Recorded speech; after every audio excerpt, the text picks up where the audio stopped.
Olá, então vamos dar início aí à nossa segunda aula com o tema campo elétrico. E aí essa aula vai ser dividida em duas partes. A primeira parte nós vamos abordar campos elétricos gerados por cargas pontuais. Então, inicialmente eu vou falar sobre a definição do campo elétrico, e aí vou discutir o campo elétrico gerado por um dipolo, e finalizo com o comportamento de um dipolo em um campo elétrico externo. Tá? E aí a outra parte da aula a gente vai discutir as distribuições contínuas de carga, ou seja, quando você tem uma carga distribuída em uma linha ou em uma superfície, tá? Como é que você calcula? Né? Porque até então a gente vai aprender apenas a calcular o campo de cargas pontuais, mas quando eu tenho objetos carregados, como é que eu calculo o campo elétrico? Tá? Isso aí vocês vão ver que a gente vai usar técnicas do cálculo diferencial integral. Okay? Então vamos lá.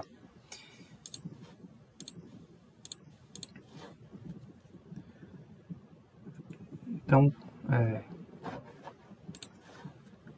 campo elétrico. Então, definição de campo elétrico.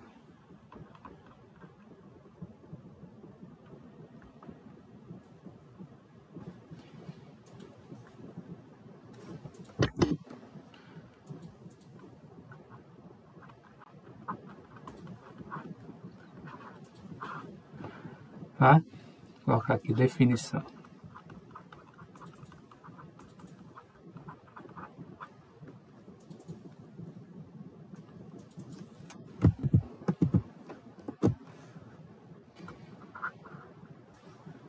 Definição. Tá? Então, o que seria campo elétrico? A gente viu, através da lei de Coulomb, que nós podemos calcular a interação entre duas cargas pontuais. Né? Nós aprendemos como calcular a intensidade da força, a direção e o sentido. Tá? Vimos que a direção e o sentido dependem dos sinais das cargas. Né? Mas aí, observou-se que através do campo do comportamento da força elétrica, que os objetos eles interagem à distância.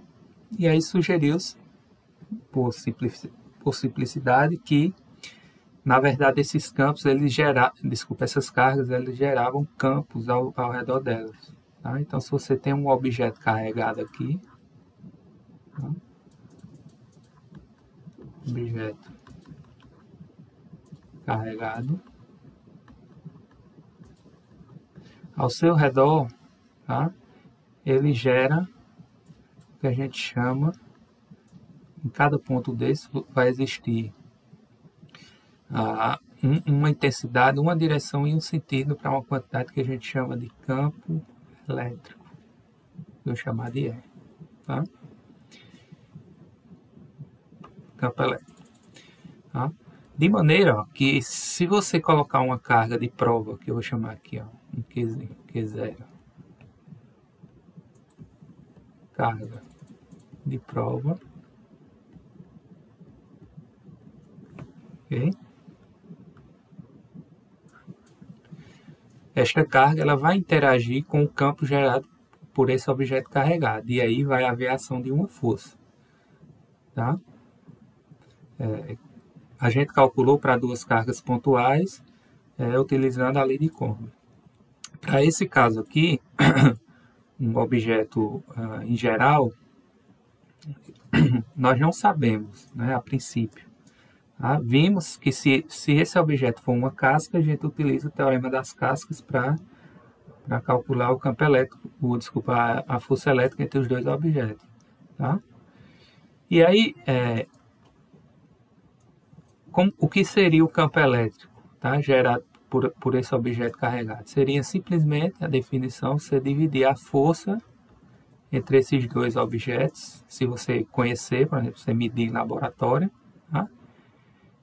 Dividir pelo valor dessa carga de prova. Chama carga de prova porque é uma carga teste. Ela está ali só para você conseguir medir o campo elétrico. Tá? Ou seja, você no laboratório, se você conseguir medir essa força e dividir pelo valor dessa carga que você também já sabe, a priori, você consegue medir o valor do campo elétrico. Eu chamei de E. Tá? E aí, obviamente aqui, ó, se fizermos uma análise dimensional, vamos ver que no SI, você divide força sobre carga, né? A força é em Newton, a unidade, chamar de Ezinho aqui, chamando o módulo do campo elétrico de E, vai ser, ó, força é medida em Newton e a carga em Coulomb. Então fica Newton por Coulomb. Tá? E aí uma observação, ó, que temos que fazer aqui, é como eu falei, essa carga daqui ela só está servindo para você calcular o valor do campo. Mas o campo está ali, ó, em cada ponto existe um valor do campo, independente da existência da carga de prova. Tá? Então, campo elétrico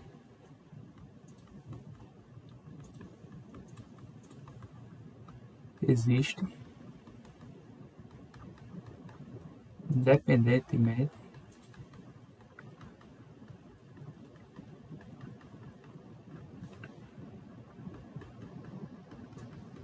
da carga de prova.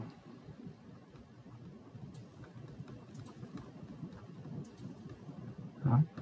Mais uma vez, ó, um exemplo de campo é o próprio campo gravitacional da Terra, né? A Terra ela está puxando a gente para o centro com aceleração aqui próximo ao nível do mar, constante, aproximadamente 9,8 metros por segundo ao quadrado. Então, ó, o campo gravitacional da Terra existe, né? Independente dos corpos que estão na sua superfície. Tá? Se você colocar vários objetos, eles vão tender a cair em direção ao centro. Tá? Então, faça essa analogia, só que aqui a natureza da força não é gravitacional, é uma natureza elétrica, né? Especificamente eletrostática. Tá? Então, a definição de campo elétrico, para qualquer objeto carregado que você tiver, qualquer forma, qualquer distribuição, tá? O campo gerado por ele é simplesmente, se você colocar uma carga de prova e conseguir medir a força, você divide essa força pelo valor da carga de prova. No ponto, obviamente, que você está querendo medir o valor do campo. Né? Já nesse ponto aqui, ó, se a carga de prova estivesse aqui, já seria outro valor do campo. E assim sucessivamente. Tá? Uma consequência dessa equação, ó, da definição de campo elétrico, é o seguinte. Observe que se a carga de prova ela for positiva, o campo elétrico e a força elétrica, eles têm o mesmo sentido.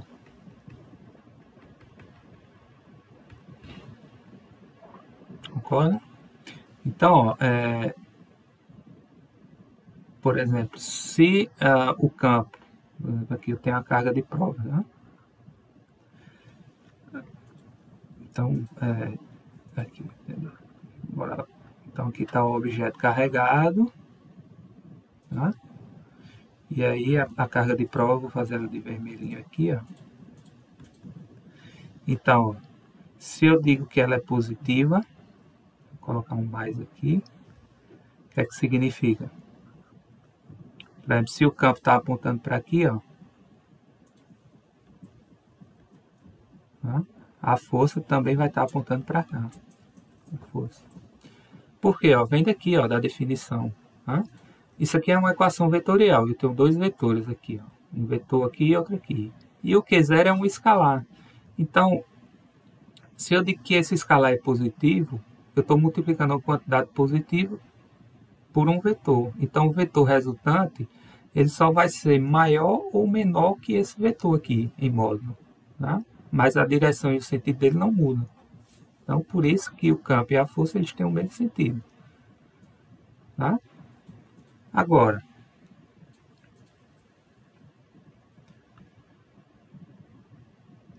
se a carga agora for negativa, a carga de prova, o que é que vai acontecer ali? Ó, um escalar aqui, ó, negativo. Então, o sinal de E vai ser o negativo de F. Ou seja, eles vão ter sentidos contrários. Tá? Né? Quando eu digo que um vetor é menos alguma coisa multiplicado por outro. Então, ele vai ter o sentido contrário e o módulo dele vai mudar. Né? Por esse fator de proporcionalidade aqui, ó, que é o inverso da carga. Então, tem sentidos, que é 2, né? Sentidos contrários. Tá? E aí, ó, o campo, ó, ele está apontando para lá. Né? Lembra, o campo independe da carga de prova. Tá? Então, se o campo aponta para lá, a força vai apontar para cá. E aqui seria a carga negativa, né?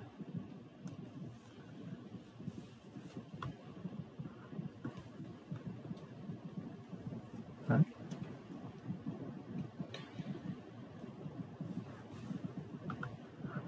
E aí, ó, isso sugere o seguinte, tá?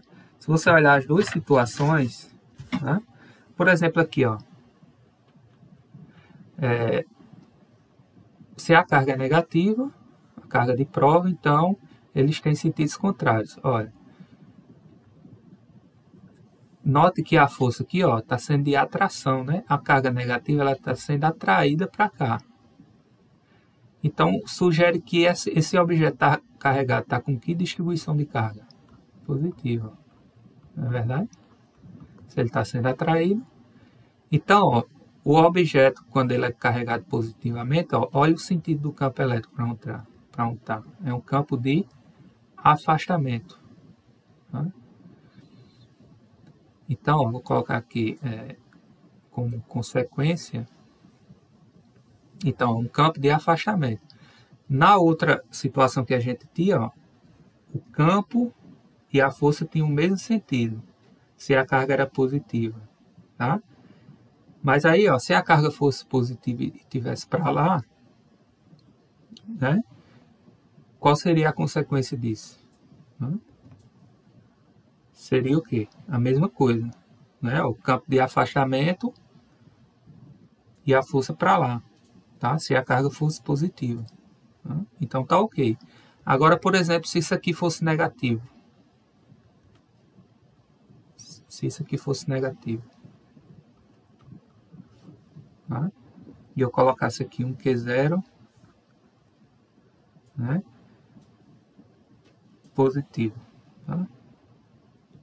Qual seria a consequência disso? Ó, se a carga é negativa, se a carga é positiva, o campo e a força têm o mesmo sentido, né? Ó, então a força seria para cá, obviamente que era de atração, e o campo, ó, também para cá.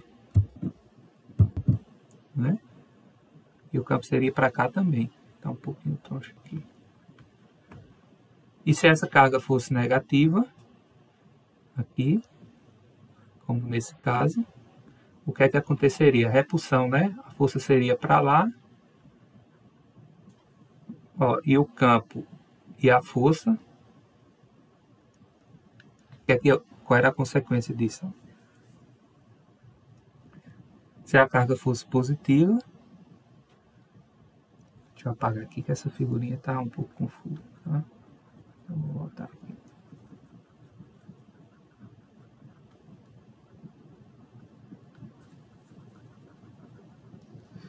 Então, se Q0 fosse negativo, cadê aqui?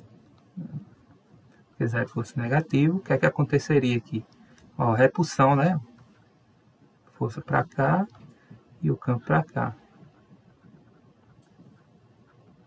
Ó, repulsão, e como pela definição, se a carga é negativa, tem sentidos contrários, tá vendo? Aqui.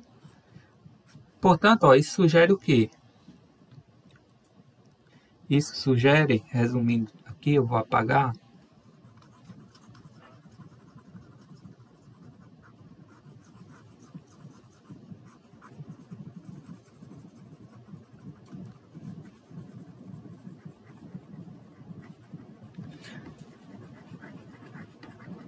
Isto sugere que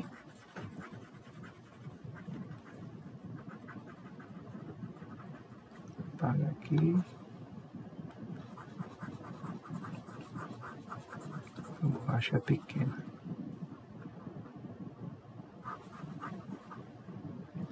Deixa só esse pedacinho aqui do rascunho.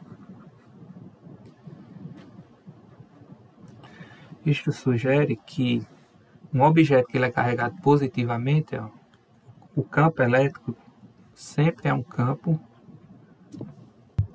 de afastamento. Qualquer ponto que você pegar aqui, ó, o campo elétrico é de afastamento. Tá? Aqui e aqui também. Qualquer ponto que você pegar. Já a carga, um corpo com carga negativa, qualquer ponto que você pegar aqui, ó, o campo elétrico é de aproximação.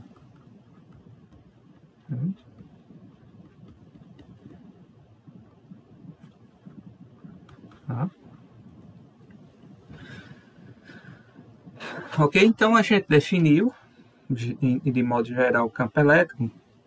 E agora a gente vai começar a calcular campo elétrico de objetos carregados. Obviamente, vamos começar pelos objetos mais simples, né? Então, o primeiro caso é o campo gerado por uma carga pontual.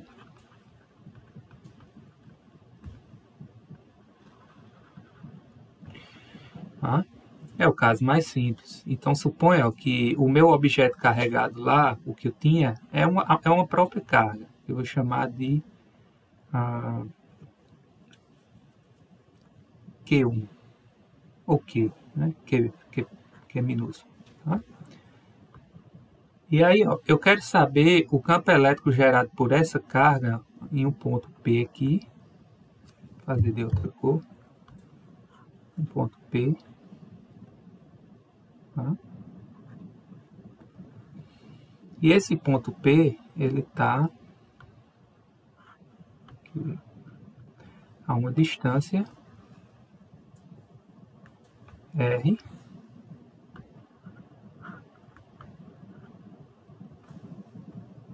a uma distância R aqui, ó. Tá? E aí, o que é que eu faço? Qual o artifício que eu tenho que fazer? Então, se você lembrar da definição de campo elétrico, basta você utilizar uma carga de prova, né? Coloca uma carga de prova no lugar que você quer calcular o ponto, o campo elétrico, vou chamar de Q0 aqui, né?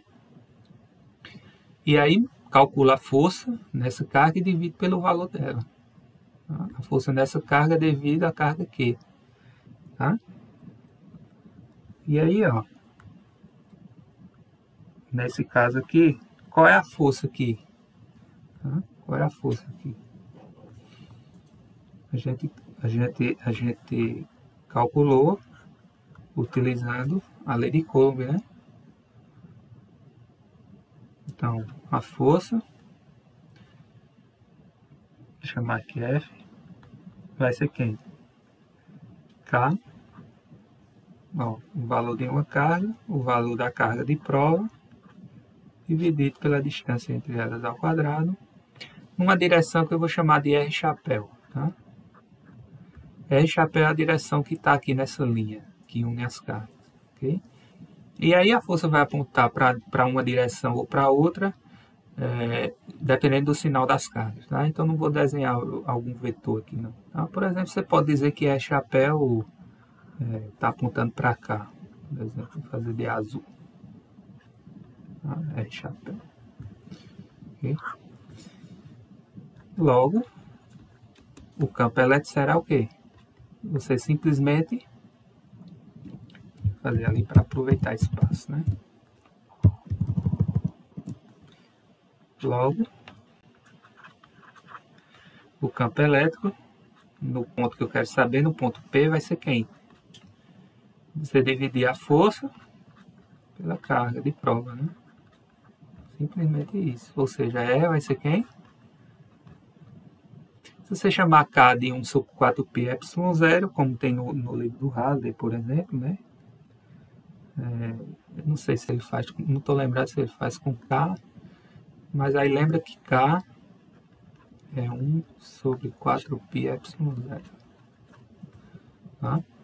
E aí ó, vai ficar simplesmente K multiplica o valor da carga Q dividido pela distância até o ponto ao quadrado, direção E chapéu. Tá? E aí, ó, note que o campo, ó, ele não depende do valor da carga de prova. Tá vendo? Você só usou a carga de prova aqui para conseguir medir essa força. Tá? Então, isso aqui é a expressão do campo elétrico gerado por uma carga pontual. Tá? Ó, nessa expressão dá para ver, ó, que se a carga é positiva, lembra? Quando a carga é positiva, o campo é de afastamento. Então está coerente aqui, ó, já que K é positivo e R ao quadrado é positivo. No entanto, se a carga aqui é negativa, o campo, ó, ele vai apontar para lá, para cá, para a esquerda, né, no ponto P. Tá? Então, se a carga é positiva, o campo aponta para cá, o E. E se a carga for negativa, o campo é de aproximação, ó, vai apontar para cá. Tá? Vai depender do sinal da carga. Ok? E aí, ó, a gente pode generalizar isso para mais de uma carga, né? Se eu tiver agora uma carga aqui, essa aqui eu vou chamar de Q1, eu vou chamar de Q2, essa aqui eu vou chamar de Q3, essa aqui eu vou chamar de QN. Eu tenho N partículas carregadas, tá? E agora a gente vai mudar o título, né? O campo gerado por N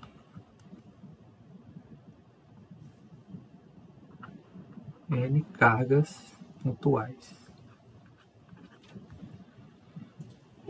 Mas tem um N cargas pontuais, 5, 10, 15, 20, escolha aí o número que você quiser, tá? E aí, ó, o que é que você vai fazer? Vou apagar aqui, ó. O que você vai fazer é aplicar o princípio da superposição, lembra? O que é que o princípio da superposição diz? Que a força resultante aqui, ó, na carga de prova vai ser igual à soma dos pares, né, de força. Então vai ser a força dessa com essa, somada dessa com essa, ó, de 2 com ela, de 3 com ela, da enésima partícula com ela. E aí, ó, você simplesmente soma todas essas forças e divide pelo valor da carga, né, utilizando aqui, ó, uma definição de campo elétrico. E aí a gente consegue calcular, tá? Então, ó, suponha que F01 é a força na carga de prova devido à carga 1. Tá? Então vai ser quem? Q1, Q0, E chapéu. Quem seria F02? Tá? CK, Q0, Q2. Aqui eu poderia colocar, para ficar na ordem aqui, ó, 0 e 1. Tá? Inverter. Então não altera. Tá? Sim, aqui seria a distância, eu vou chamar de R1. Tá? Por exemplo, aqui seria R1. Tá? A2 para cá seria R2. 3 para cá, R3 e assim por diante. E aí, ó, R2 ao quadrado. Ó, você podia fazer tudo, né? 0 N CK Q0 dessa enésima partícula aqui, QN, sobre Rn ao quadrado. Tá? E aí, ó, quem seria a força resultante? A força resultante, ó, seria você simplesmente somar tudo, né? Ó, F01 vetorialmente, né? F02, mais F0N. Ou seja, isso aqui seria uma somatória de igual a 1 a N de F0I. Né? Sim, aqui tem os vetores unitários, né? Pronto, aqui seria R1 chapéu, R2 chapéu, Rn chapéu. Tá? De maneira que a mesma coisa você fazer isso aqui, ó.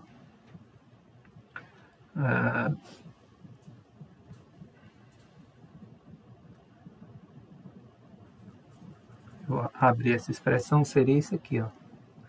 Você somar K, Q0, QI sobre RI ao quadrado, né, já que é o índice da somatória,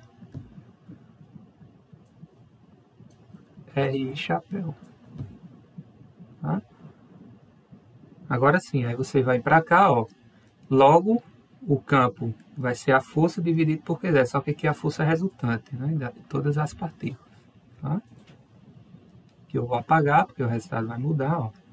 Então, ó, se você simplesmente dividir essa somatória que a gente obteve pelo valor da carga de prova, que é uma constante, né? Ó, na somatória ela não entra nem K, nem ela, são duas constantes. Tá?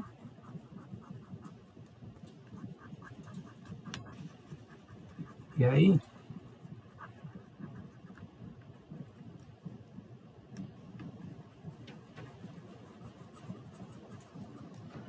você, quando faz essa divisão, ó, esse valor se cancela com esse, tá vendo? É só dividir isso aqui por Q0, então morreu aqui, então vai ficar E igual a somatório. Você pode fazer assim, se quiser chamar K de 1 sobre 4πε0, fica à vontade, mas fica assim, ó, somatório de igual a 1 a N de K, QI sobre RI quadrado é chapéu. Esse aqui é o campo gerado por M cargas pontuais.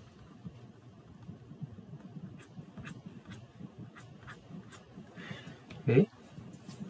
Então, basicamente, se você olhar a expressão, a expressão da carga pontual, você incluindo aí um somatório, né? Basicamente foi isso que aconteceu. Então, essa expressão também vai ser importante, vai ser o ponto de partida, quando a gente for falar de distribuições contínuas de carga. Né? Porque quando a gente... Aqui são muitas cargas, né? Mas são cargas discretas, né? Você pode ser 100, 200, 300, 1000, né? Mas aí se você pegar um objeto contínuo, por exemplo, um anel carregado, você tem bilhões, trilhões de partículas pontuais, né? Então é inviável você usar uma somatória dessa. Né? Você vai ter que tomar o limite disso aqui para um número muito grande de partículas. E aí já vou adiantando que essa somatóriazinha aqui vai virar uma integral. Mas isso aí vai ficar para a próxima aula. Ok?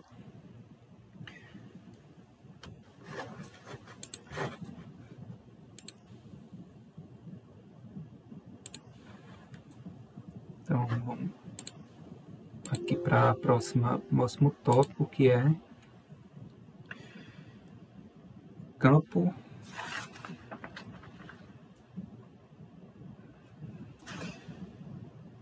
produzido por um dipolo.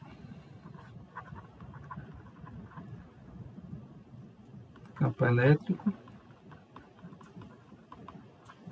gerado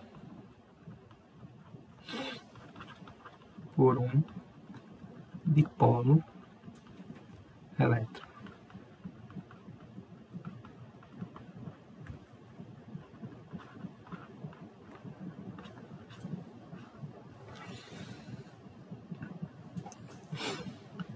Então, o que seria um dipolo elétrico? Então, o exemplo mais didático que eu posso dar a vocês é a própria molécula de água. Molécula de água é um dipolo elétrico. Então, isso aqui até no primário a gente aprende, né? A molécula de água é o que? É H. Vou fazer aqui um círculozinho. É um átomo de oxigênio. Suponha que é isso aqui, esse vermelho, tá?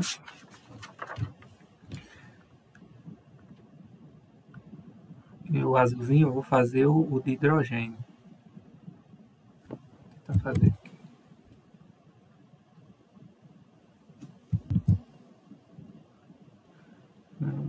E tentar fazer outro igual.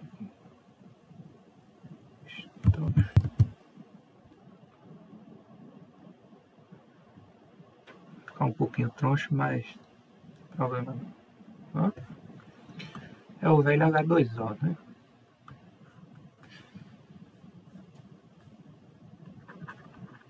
Molécula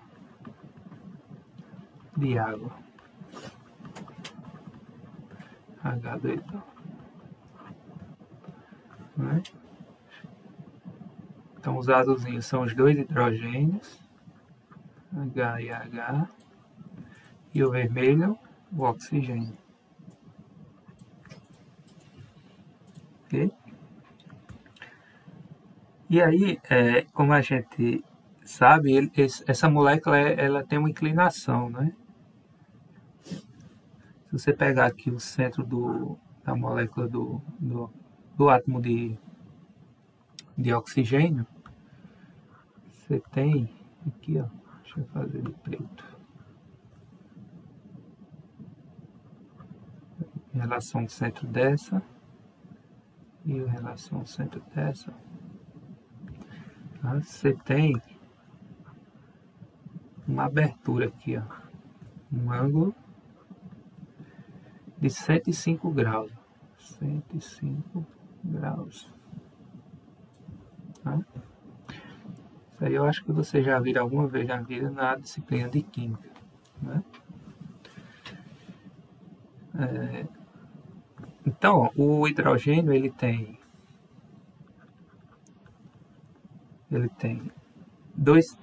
um próton, desculpa. Né? O hidrogênio neutro, ele tem um próton e um elétron, né? O mais abundante da natureza. E o oxigênio, né? O natural, ele tem 8 prótons. Quando eu digo natural é porque não é o isótopo dele, tá? Porque o isótopo aí você varia, né? Os isótopos dos elementos. Tá? Vai variando aí. E então aqui, ó, o que eu tenho é 2 prótons, os núcleos, né? Então suponha, ó, que aqui é essa representação que eu fiz, ó. No centro aqui de cada átomo desse está o núcleo, né? Que tem a carga positiva, que é o próton, tá? E ao redor aqui, ó, nesse círculozinho azul, eu tenho os elétrons. Nesse caso aqui eu vou ter um elétron só girando aqui em torno do núcleo, né? Tá? Mesma coisa para o oxigênio, ele tem 8 prótons aqui no núcleo, no meio, e ao redor ele tem 8 elétrons aqui girando. Tá? Então, ó, esse dipolo aqui, específico da água, ele tem essa propriedade de se concentrar de um lado, vou chamar aqui um lado mais negativo, de um lado para cá, né? E para frente aqui, ó, eu vou ter um lado positivo. Por quê? Porque essa molécula, ó, ela como a gente está vendo, ela não tem simetria, né? Ó, tá se concentrando mais prótons de um lado, vamos dizer, daqui para cima, e para baixo eu vou ter mais elétrons, tá vendo? Porque só o átomo de oxigênio, ó, ele tem 8 prótons e 8 elétrons. Então, se você pegar aqui essa nuvem de elétrons ao redor aqui, né, esse lado aqui você vai ter mais influência de cargas negativas, porque tem um desequilíbrio para lá, né? Eu vou ter os 8 prótons mais esses 2 prótons daqui. Então, você tem um desequilíbrio de carga. Tá? E aí, isso é característica de um dipolo elétrico. Tá? Então, se você fosse representar isso aqui, seria um dipolo elétrico. O próprio nome está dizendo, né? Di2. Então, dipolo, representação simples dele, tá? É você pegar uma carga positiva de um lado, aqui o lado positivo aqui eu represento por uma carga positiva, e o negativo embaixo por uma carga negativa. Tá? E aí você tem aqui a linha que une os dois. Tá? Eles têm uma certa distância entre eles, vou chamar de D, por simplicidade. Tá? E existe essa propriedade, tá? de você chamar, na verdade, o dipolo ele é caracterizado simplesmente, por exemplo, aqui você tem o valor dessa carga que é positiva, desculpa, negativa, menos Q, e a azul vai ser mais Q. Tá? E aí você caracteriza um dipolo dessa maneira aqui. Ó. Vou fazer de verdinho. Posso fazer de verde aqui. Tá? Eu chamo isso aqui de um vetor que aponta sempre da carga negativa para positiva, que eu chamar de P. Então esse P é o que eu chamo de momento de dipolo. Tá? De maneira que o módulo dele é simplesmente ó, P, simplesmente a definição. Você multiplica o valor absoluto das cargas, ó, que é a mesma, Q, vezes a distância entre eles. Q vezes D. Então, o que caracteriza um dipolo é o momento dele, que a gente chama de P. E o módulo é esse aqui. Você multiplica o valor da carga pela distância entre eles. Tá? E aí, a gente vai aprender como calcular, primeiramente, a gente vai calcular o campo gerado por um objeto desse tipo, e depois a gente vai ver como ele se comporta quando ele está imerso em um campo elétrico externo. Tá?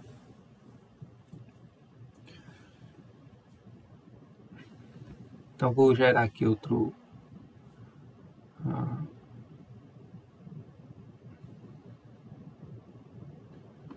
gerar aqui um novo quadro. Continua aqui o mesmo subtópico, né? Campo elétrico gerado por um dipolo. Eu posso repetir aqui. Campo elétrico gerado por um dipolo.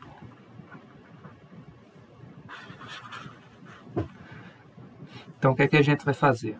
A gente tem um dipolo aqui, ó, vou desenhar aqui ele, carga negativa embaixo e uma carga positiva aqui. Tá? E aí vou desenhar uma linha entre elas para marcar aqui. E aí meu objetivo é o seguinte, né? Eu quero calcular o campo que está ao centro do dipolo, né? Então eu quero calcular o campo elétrico aqui, ó, numa distância, num ponto P,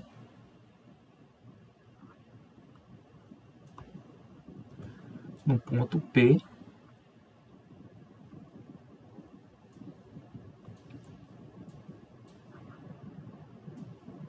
vou chamar de ponto Q, porque P eu já estou usando para definir momento de dipolo. Vou chamar no ponto T, tá?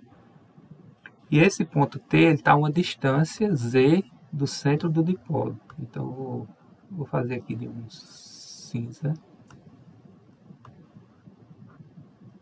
Então vou traçar aqui distânciazinha aqui dá. C4 mais 5. Aqui, ó.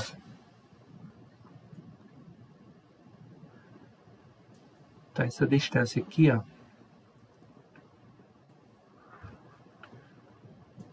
Eu vou chamar de Z.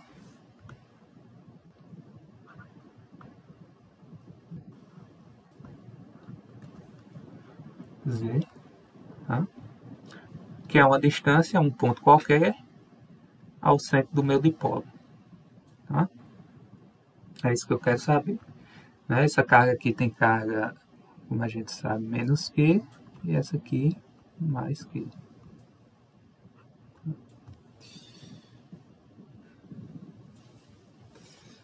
Então, bora lá.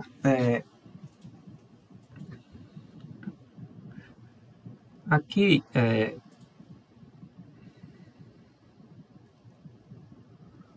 eu vou fazer de outra cor. Então, a carga positiva, nesse ponto T aqui, ela tende a gerar um campo aqui, ó, que eu vou chamar de E.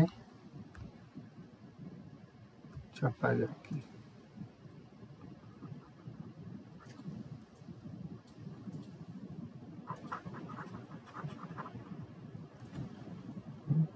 Vou chamar de E+.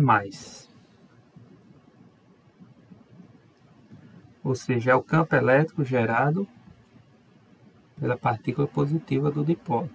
Tá? Por que o sentido é para cá? Porque lembra, cargas positivas geram campo de afastamento. Já a carga negativa, ó, nesse ponto aqui, ele vai gerar um campo de aproximação. Tá? Então, vai estar aqui. Está um pouquinho troncho, mas todas são em cima dessa linha azul. Né? Vou chamar de E-. É o campo gerado pela carga negativa. Como negativo é campo de aproximação, então está apontando para baixo. Tá? Ok? E aí, é interessante a gente marcar aqui duas distâncias, que eu vou chamar de R mais e R menos. Tá?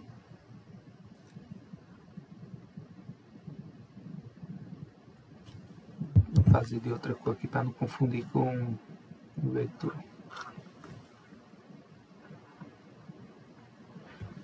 Então, ó, R mais é essa distância aqui, ó.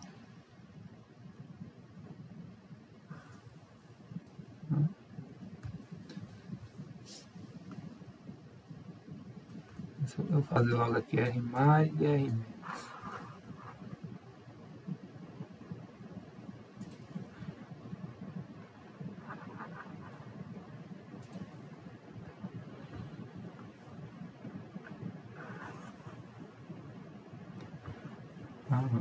Então, aqui, ó.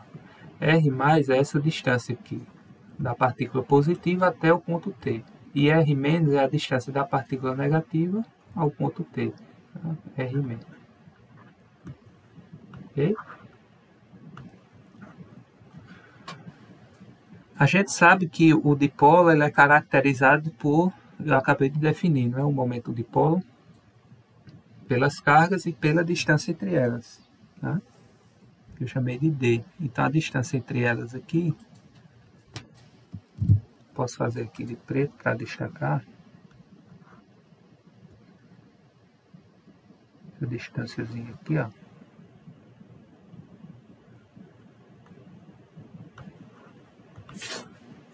Chamar de D, né? Distância entre as cargas. Tá? Por que eu fiz essas marcações aqui?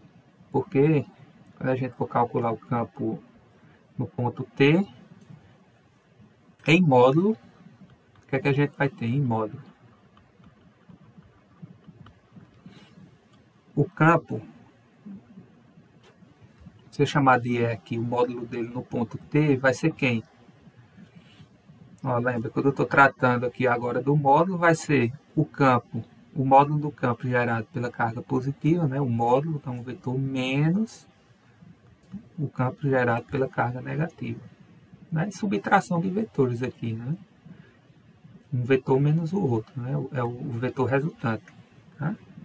O que eu estou aplicando aqui nada mais é do que o campo gerado por N partículas pontuais. Se você colocar N igual a 2 naquela somatória, você vai chegar nisso aqui. Né? Para essa situação em particular.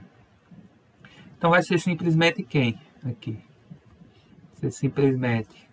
Ó, quem é mais? Vai ser a constante eletrostática, a carga que é positiva, né? Mas aqui não entra o sinal, né? Porque eu estou trabalhando com módulo. Então, sobre a distância dela para o ponto é quem? R mais. Então vai ficar R mais ao quadrado. Menos K. Ó, carga negativa em módulo eu coloco só o módulo dela, né? Dividido pela distância entre ela ao ponto ao quadrado, que é quem? R menos, tá vendo? A distância entre ela ao ponto T. R menos ao quadrado. Né? E isso vai ser igual a quem? Vou colocar para cá. Isso vai ser igual a quem? Eu posso expressar R mais e R menos em termos da distância aqui, ó, que é uma propriedade do dipolo, e em termos da distância até o ponto que eu quero saber, né? É interessante, eu quero saber, é o objetivo principal daqui, saber o campo gerado pelo dipolo a uma distância T aqui, tá? A uma distância Z do ponto T. Tá? Então, ó, se você observar, ó, quem é R mais aqui? Em termos de Z e de D. Ó. R mais é esse pedacinho aqui. Ó. Então, R mais é esse pedacinho aqui, mais Z é esse pedacinho aqui. Ó. Esse pedaço todo. Então, se você observar, ó, R mais vai ser Z menos esse pedacinho aqui. Ó. Daqui para cá. Que é quem? Se tudo aqui é D, e aqui esse ponto aqui é o ponto médio do dipolo, então esse pedacinho aqui vai ser quem? D sobre 2, né? Então, ó, o R mais vai ser quem? Tudo isso aqui, que é Z, menos esse pedacinho aqui, D sobre 2. R mais é Z menos D sobre 2. Tá? E R menos, quem será? Ó, R menos é esse maior aqui, ó. Então, R menos vai ser quem? Z mais esse pedacinho aqui agora. Se esse aqui é a metade desse, desculpa, se esse aqui é a metade, esse tudinho é D, então aqui é D sobre 2 também. D sobre 2 aqui, D sobre 2. Então, se você somar Z com D sobre 2, vai dar R menos, que é esse todo aqui. Ó. Então, R menos é Z mais D sobre 2. Ah, então, substitua ali. Ó, o K e o Q, você pode colocar em evidência. Né? Vai ficar K aqui, que multiplica, ó, 1 sobre R mais Z menos D sobre 2 ao quadrado, menos 1 sobre que é R menos Z mais D sobre 2 ao quadrado.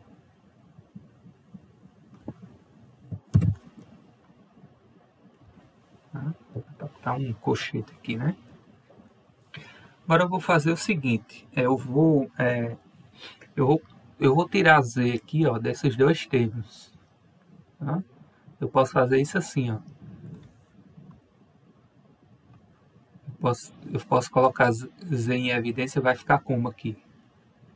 Esse pedacinho, se eu colocar Z em evidência, vai ficar assim, ó. Z que multiplica 1 menos D sobre 2Z. Né? Deixa eu fazer assim. D sobre 2Z. Não é isso? E tudo está ao quadrado. A mesma coisa é esse aqui, ó. Vai ficar Z1 mais D sobre 2Z. Ok? E aí, ó, vai ficar Z ao quadrado aqui, ó, porque vai ficar assim, ó. Isso vai ficar Z ao quadrado que multiplica 1 menos D sobre 2Z ao quadrado. Tá? Só o denominador aqui. E a mesma coisa aqui, ó, vai ficar z quadrado que multiplica 1 mais d sobre 2z ao quadrado. Então vai ficar ó, z quadrado aqui e z quadrado aqui. Eu vou jogar ó, ele para fora, tá? Porque tem nos dois termos, eu coloco em evidência. De maneira que agora vai ficar k sobre z quadrado que multiplica, vou colocar aqui entre colchetes, 1 sobre 1 menos d sobre 2z quadrado menos 1 sobre 1 mais d sobre 2z quadrado. Ok? A gente pode fazer o seguinte aí, a gente pode tirar o mínimo, né? Disso aí. Como é que fica?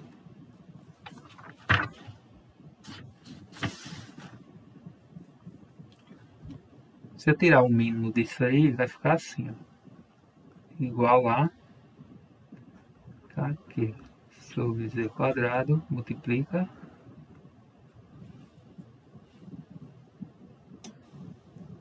aqui, fazer menor aqui para ver se dá. 1 menos d sobre 2z quadrado 1 mais d sobre 2z quadrado. Vou fazer maior aqui. Tá?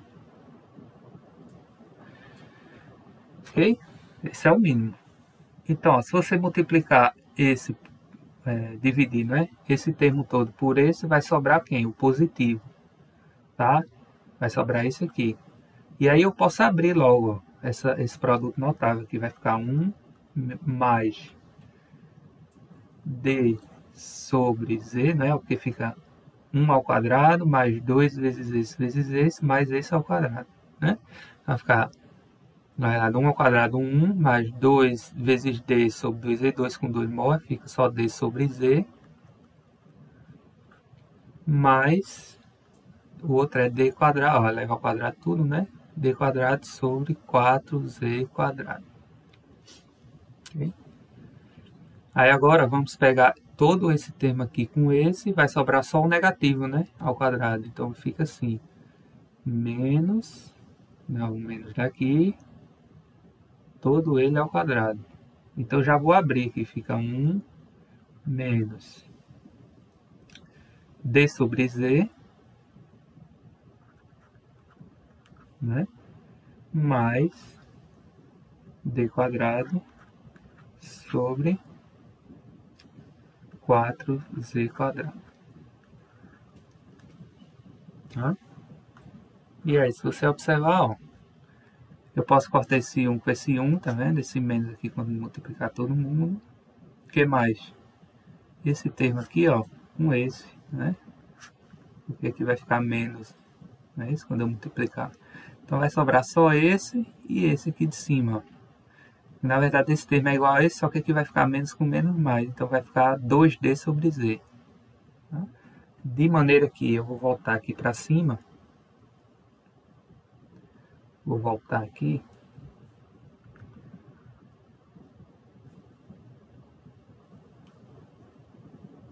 Vou apagar aqui para aproveitar a figura.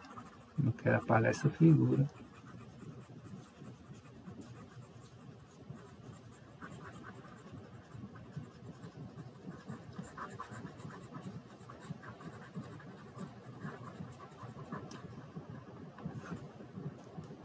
Vou apagar isso aqui também.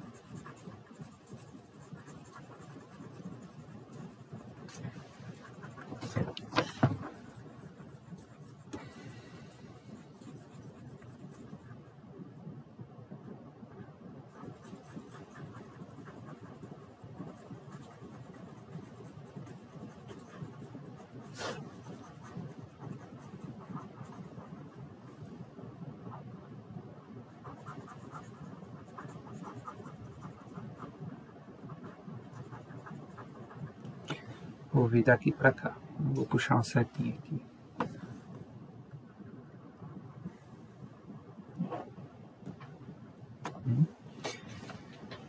De modo que o que a gente está calculando é o E, né? Então vai ficar E igual a KQ sobre Z quadrado. E aí, ó, o que vai sobrar daqui, ó, é isso aqui. 2D sobre Z sobre... Olha só que se vocês lembrarem, né, daquela expressão bem conhecida da matemática aqui, ó, quem é 1 mais A, 1 menos A? Se A for um número, vai ser 1 quadrado menos A quadrado, né?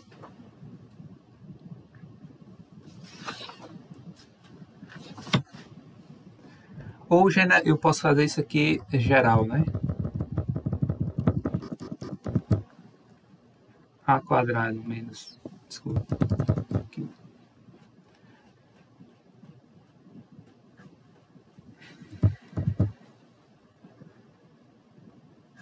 A mais B, A menos B. Vai ser quem? Vai ser A quadrado menos B quadrado, né? Se você abrir isso aqui, vai dar justamente isso aqui. Tá? Então a mesma coisa, ó, se você observar esse termo aqui, ó, tem dois termos iguais, ó. Tá? Só que aqui é ao quadrado, né? Então, ó, note que nesse caso então vai ficar assim, ó. Eu posso elevar os dois ao quadrado, fica assim, ó. Vai ficar 1 menos D sobre 2E, 1 mais D sobre 2E. Todos eles ao quadrado, né? Esse produto aqui, ó. Eu posso fazer isso aqui, colocar em um quadrado. Aí sim, ó. Suponha que isso aqui é o A e esse aqui é o B, ó. Tá vendo? Esse termo aqui é o A e esse aqui é o B. Tá?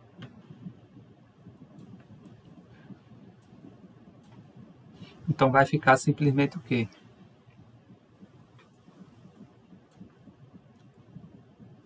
Desculpa que o A e o B não é esse não. O A é o 1. Deixa eu voltar aqui.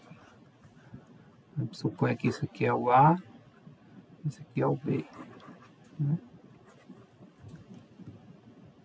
Então como é que vai ficar aqui? Vou fazer de preto lá.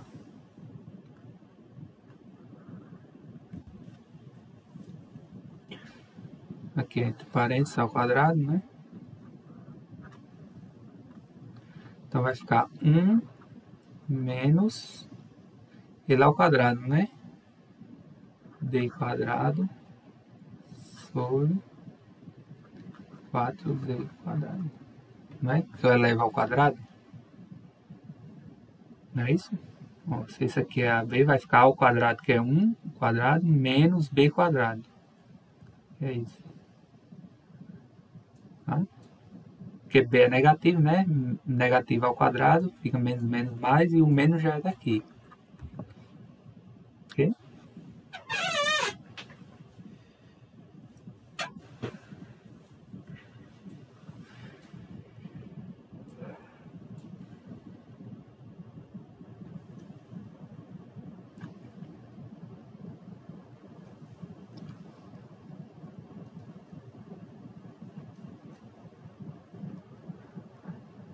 Então, o resultado de tudo isso aqui, vou apagar essa parte.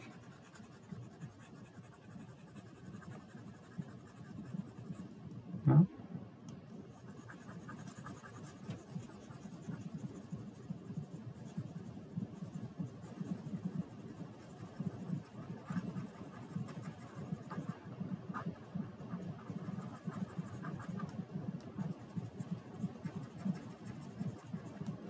Aqui, pessoal, vou jogar esse termo para cá, para fora. Ó, esse Z vai pegar esse Z quadrado, vai ficar Z a terceira, né? Então vai ficar E igual a 2QD, né? Sobre Z terceira. Desculpa, vou fazer mais bonitinho. É igual a 2k QD sobre Z a terceira, que multiplica D sobre 1 menos D quadrado sobre 4Z quadrado. Tudo isso ao quadrado. Isso. Tá? E aí eu vou apagar aqui.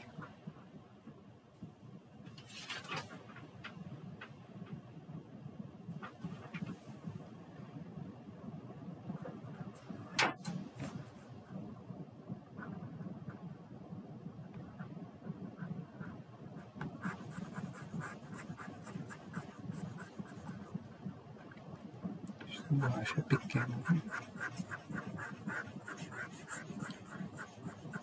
Se tivesse no quadro mesmo, passava o apagador aqui em 2 minutos e apagava. Mas essa mesa aqui não. Porque tem outro programa aqui que você aumenta a borracha. Esse aqui não dá para aumentar a borracha não. Vai ter que apagar aos pouquinhos mesmo.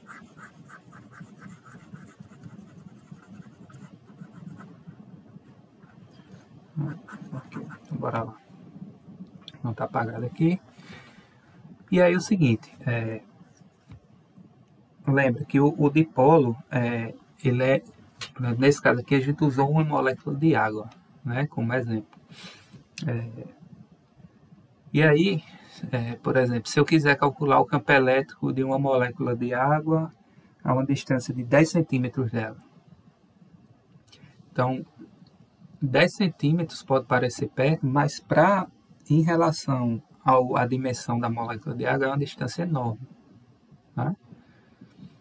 Então é interessante a gente tomar essa expressão aqui para distâncias grandes em relação à distância entre as duas cargas aqui. Ó, tá?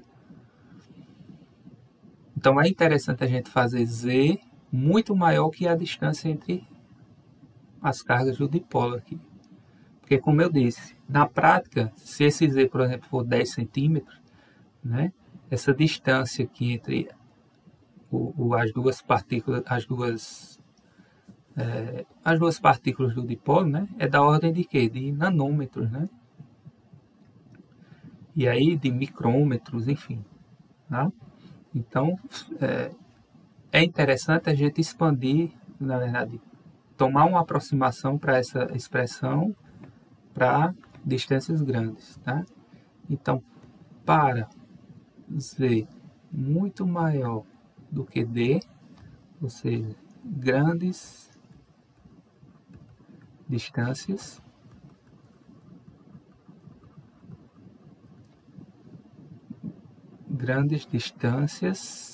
comparadas, né, à distância aqui, ó, do dipolo, tá? O que é que a gente pode fazer? Teremos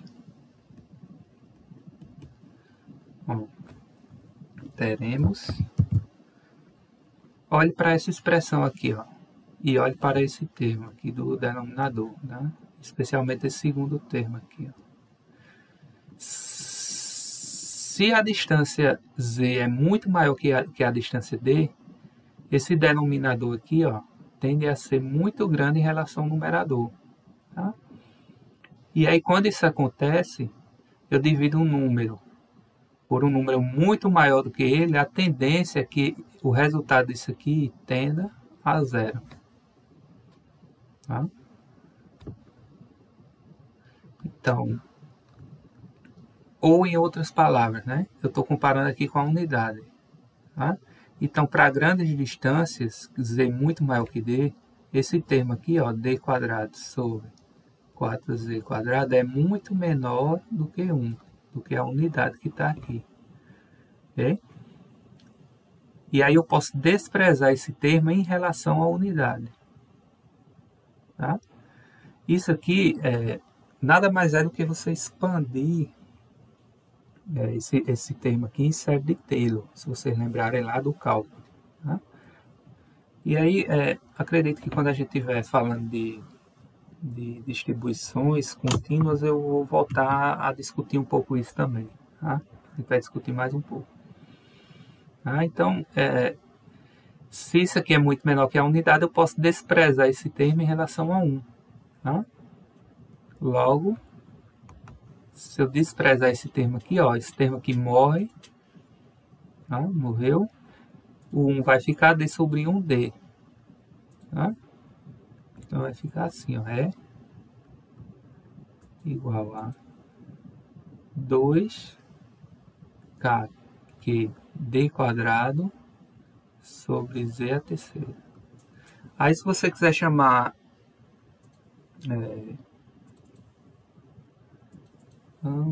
aqui não tem D mais não, né? Eu tirei o D aqui, esse D aqui não existe, não é D quadrado, tá?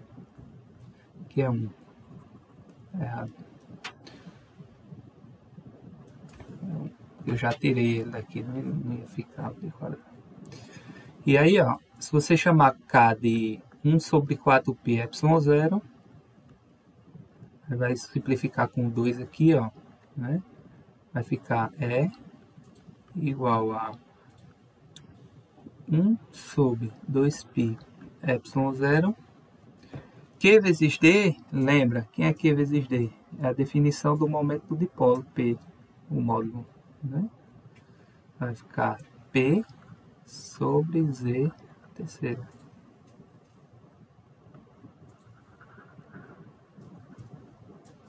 Tá? Isso aqui é o módulo do campo elétrico, né? Então, é o módulo do campo gerado por um dipolo. Gerado por um dipolo.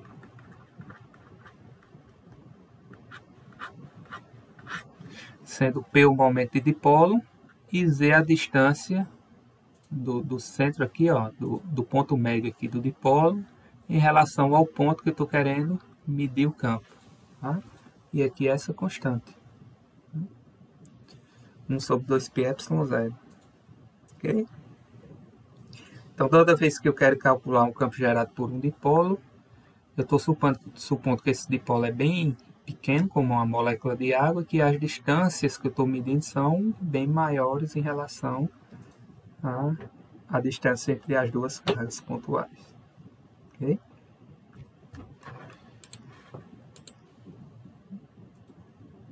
E para finalizar, o último tópico que a gente vai discutir é se eu colocar esse dipolo aqui e ingressar em um campo elétrico, o que é que vai acontecer? Tá? Por exemplo, isso é interessante de saber. Você tem, por exemplo, moléculas de água dispersas na atmosfera, né? E aí você tem tempestades, e aí você quer calcular o comportamento dessas moléculas na presença de campos elétricos. Tá? Tem muita aplicação sobre isso. Tá? E aí, agora a gente vai fazer o contrário, né? A gente não quer calcular o campo gerado pelo dipolo, a gente quer saber o que é que acontece com o dipolo quando ele está imerso em um campo elétrico.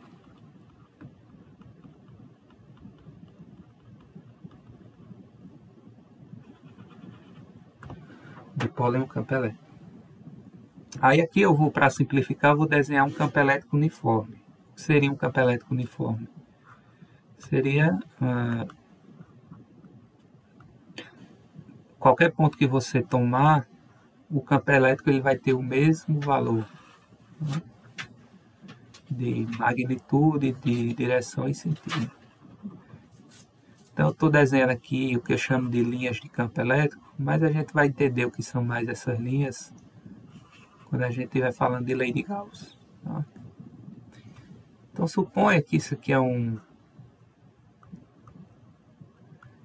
campo elétrico externo, vou chamar de E.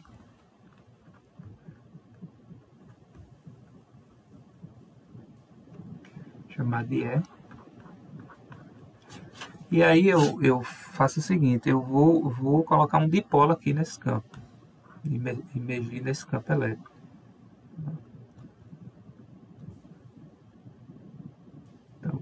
vou fazer isso aqui. Vou pegar um dipolo aqui. Põe aqui que é mais. E aqui é menos. Pequeno, né? Vou fazer maior. Aqui é mais. Aqui é menos. A mesma coisa. Menos, pronto. Vou fazer aqui a linha que une eles.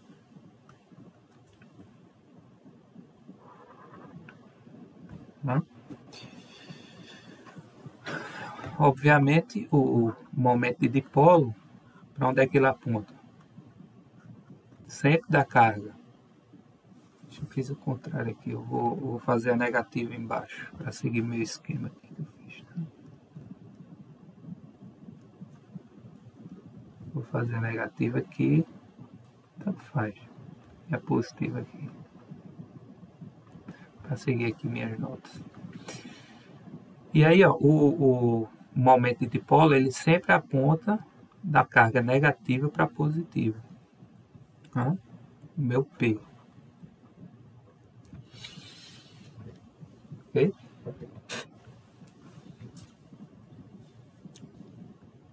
A gente sabe que aqui é o valor da carga é menos Q, né? Sempre é assim, ó, são o mesmo valor de carga de sinais contrários, né, no dipolo. E aqui é mais Q. Né? Então supõe aqui, ó, que esse ponto médio aqui, mais uma vez, né? Como as partículas são idênticas, tá? Tanto carga como massa também, tá? Então isso aqui vai ser o centro de massa desse dipolo. Vai estar exatamente no ponto médio entre as duas partículas. Tá? E aí, a gente tem que observar o seguinte aqui, ó, vou fazer de azul. Tá? Na carga negativa, aqui, qual o sentido da força que está atuando sobre? Porque ela está no campo elétrico aqui, né? Ela está imersa no campo elétrico. Então, qual a direção e o sentido da força? Se o campo elétrico está nessa direção, ele é uniforme, então nesse ponto aqui o campo vai estar para cá também, para a direita, tá? E a força vai estar para onde? A carga é negativa, então a força e o campo têm sentidos contrários. Tá? Então a força vai estar contrária ao campo, por quê? Lembra lá da definição do começo da aula. A carga negativa, campo elétrico e força elétrica vão ter sentidos contrários. Já na carga positiva, ó, quando a carga é positiva, o campo e a força têm o mesmo sentido. Então vou desenhar aqui. Vou pegar, então, facilitar.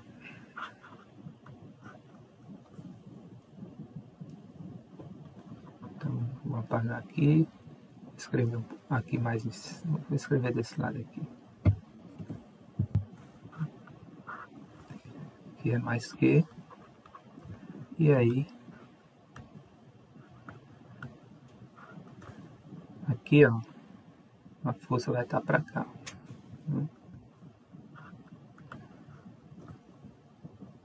Então, como as cargas são iguais, né?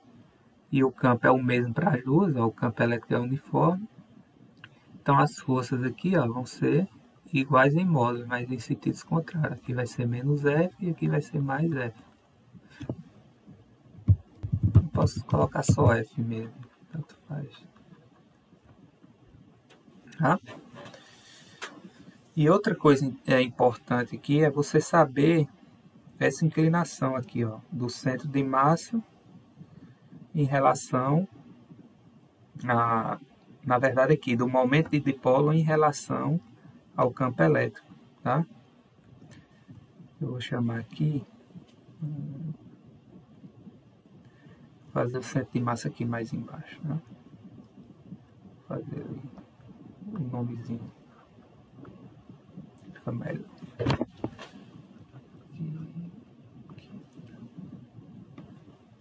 Vou parar aqui porque esse ângulo aqui é importante.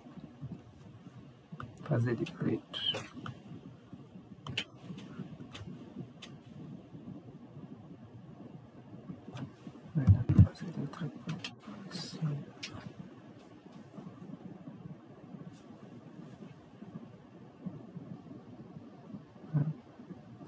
que é o ângulo entre as linhas de campo e o P, né, que é o momento de dipolo. Isso é importante. Tá? Então, aqui, esse ângulozinho aqui eu vou chamar de θ. Tá? Vou botar aqui. Lembrando que isso aqui é o centro de massa. Esse pontinho aqui. Tá? Ok? Então, o que é que vai acontecer aqui? Tá? Então, se você olhar, ó, esse F e esse menos F, eles formam o que a gente chama de binário. F e menos F. Isso aqui é um binário. O que é um binário? Não sei se você já viu isso em mecânica, mas um binário ele simplesmente tem a propriedade de fazer o corpo rígido girar em torno do centro de massa. Ele não provoca translação desse centro de massa. Tá? Ele provoca que é um giro. Okay? Então, o efeito disso aqui é simplesmente ocorrer um giro aqui, ó, em torno do centro de massa. Um giro aqui do dipolo. Tá? Então, obviamente aqui, ó, você está olhando que a tendência do giro aqui é o quê? É uma tendência de girar no sentido horário, né? Ele vai apenas girar, tá? Okay? Então, toda vez que você tiver um par de forças aqui, ó, se você notar aqui, ó, as linhas de ação delas são paralelas, tá? Elas não estão aplicadas na mesma linha, né? Mas se as linhas são paralelas, elas têm a mesma magnitude. Então, isso aqui é o que a gente chama de binário. Tá? Obviamente, ó, se isso aqui está girando, né? O que está provocando esse giro é simplesmente, a gente vai chamar de torque, né? Então, a grandeza física responsável pelo giro é o torque. Tá? Então, é isso que a gente vai calcular aqui. Qual é o torque que esse dipolo está sofrendo aqui nesse campo elétrico aqui, que está imerso. Tá? Então, antes de calcular a expressão do torque aqui, ó, eu vou desenhar novamente esse dipolo mais separado aqui, só para a gente escolher. Ó, vou fazer aqui negativo, tentar fazer aqui sim, ó, positivo. Tá? Então, suponha que aqui está o centro de massa.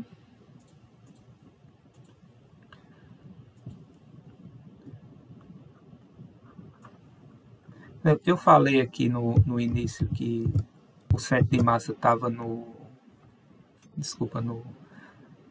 na metade do caminho, tá?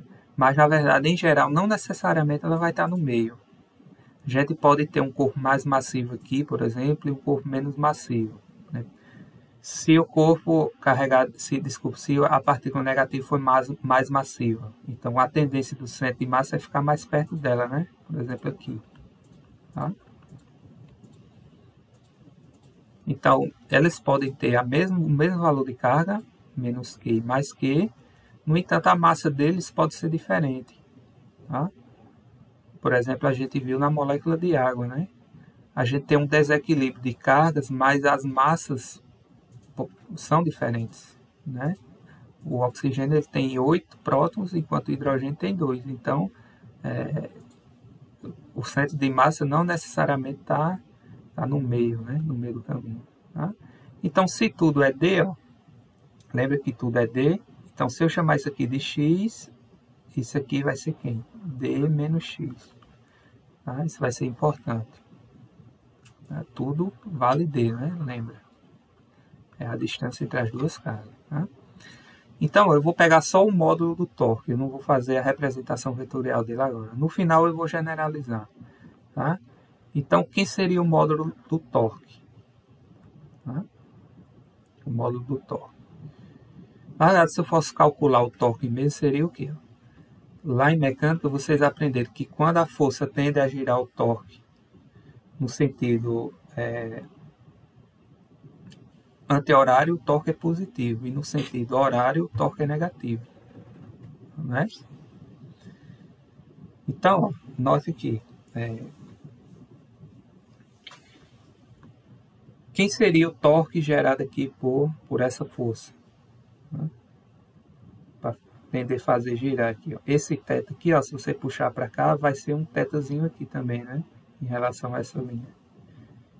Então, lembra, o módulo do torque aqui é a força vezes a distância até o centro, né? Vezes o seno do ângulo entre eles. Se ele está tendendo a fazer o corpo a girar no sentido anti-horário, o torque gerado por ele é negativo. Tá? Então vai ficar menos o que? O módulo da força, a distância até o centro, que é quem? Ó, D menos X, né? D menos X vezes o seno do ângulo entre eles, né? Ó, se você prolongar aqui esse θ, é esse mesmo θ aqui, ó, né? O seno do ângulo entre eles. Tá? E esse aqui, ó, também está tendendo a girar o corpo no sentido horário, né? Então vai ser negativo também. Aí vai ser a força é a mesma. Que é a distância dela até o centro de massa aqui? X vezes quem? Ó, esse ângulozinho aqui, ó, também é θ, né? Ó, são retas paralelas aqui, tá vendo? Então, seno de θ. Tá?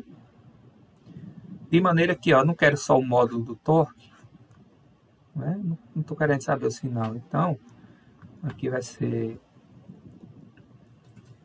Então, vou fazer assim.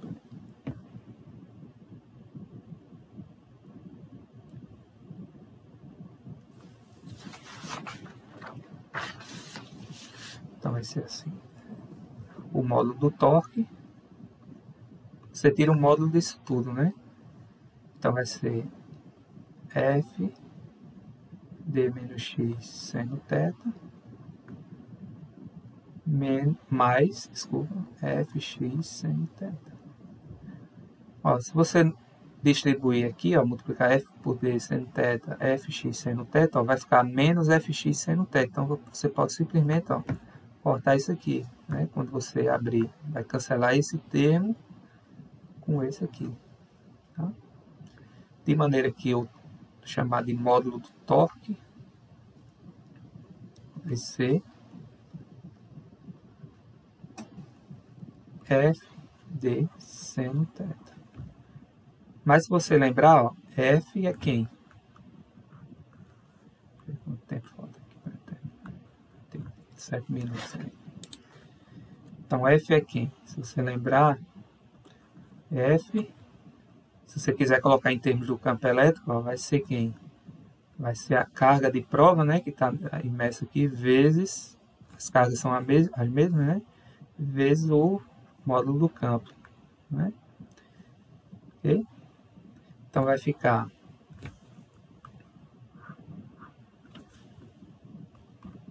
Q, vai ficar E, Q, D, seno θ. Q vezes D é P. Então, o módulo do torque vai ser P é seno θ. Tá? Mas aí isso é o módulo dele. Tá?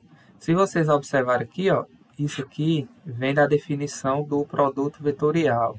Tá? Lembra lá do produto vetorial entre dois vetores? Ó? A vetor B é quem? Esse aqui é módulo de A, módulo de B, seno do ângulo entre eles, uma direção aqui, que eu vou chamar de N chapéu, que é perpendicular ao canto formado por A e B. Tá?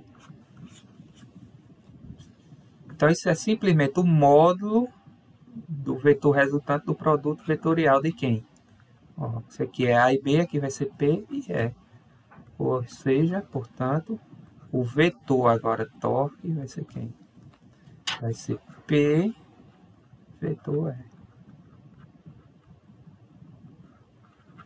Olha aqui, é aqui que a gente queria chegar. Isso é o torque no dipolo. Então, toda vez que você tiver um dipolo que está imerso em um campo elétrico uniforme, né, qual o efeito disso aí? O efeito vai ser um torque, ou seja, o campo vai tender a fazer um giro, né, em torno do centro de massa, tá? E esse torque é simplesmente, o vetor torque resultante é simplesmente o produto vetorial do momento do dipolo, P, vetor o campo elétrico. Tá? Vetor o campo elétrico. Tá? E obviamente, ó, qual é a tendência aqui? Ó? Uma força puxa para um lado e outra puxa para o outro. Quando ele girar aqui, vai chegar um momento, ó, em que o momento do dipolo vai alinhar-se à direção do campo elétrico. E aí o dipolo ele vai parar de girar, ele vai se equilibrar. Tá? Ele faz um giro, mas se equilibra. Tá? Esse é o efeito líquido aí. Tá? Ok? Então, com essa discussão, nós terminamos aí o conteúdo que a gente tinha programado para essa aula. Você já tem lista de exercícios separada, tá? Já selecionei alguns problemas no livro do Hadley, e aí vocês já podem começar a fazer, né? E aí a outra parte dessa aula, a gente agora não vai mais calcular campo elétrico de cargas pontuais, né? Agora a gente vai fazer isso para distribuições contínuas de carga, ok? Que seria o quê? Uma linha carregada, um disco carregado, uma casca, enfim. E vocês vão ver que a gente vai ter que usar técnicas do cálculo diferencial integral, ok? Então, se puderem já dar uma revisada um pouco sobre a parte de, principalmente quando você está a definição de integral, a gente usa muito, tá? Porque a gente vai sair de uma grandeza discreta para uma grandeza contínua, tá? Que é o que a integral faz, né? Ela soma pedacinhos, né? Esses pedacinhos você tendendo a infinito, tá? É o que a definição de integral faz, tá? E aí, na segunda parte da aula, a gente detalha mais um pouco sobre isso, ok? Até mais e vamos lá exercitar, né? Também sempre, e procurar sempre fazer a lista de exercícios, é muito importante, tá? Então, até breve.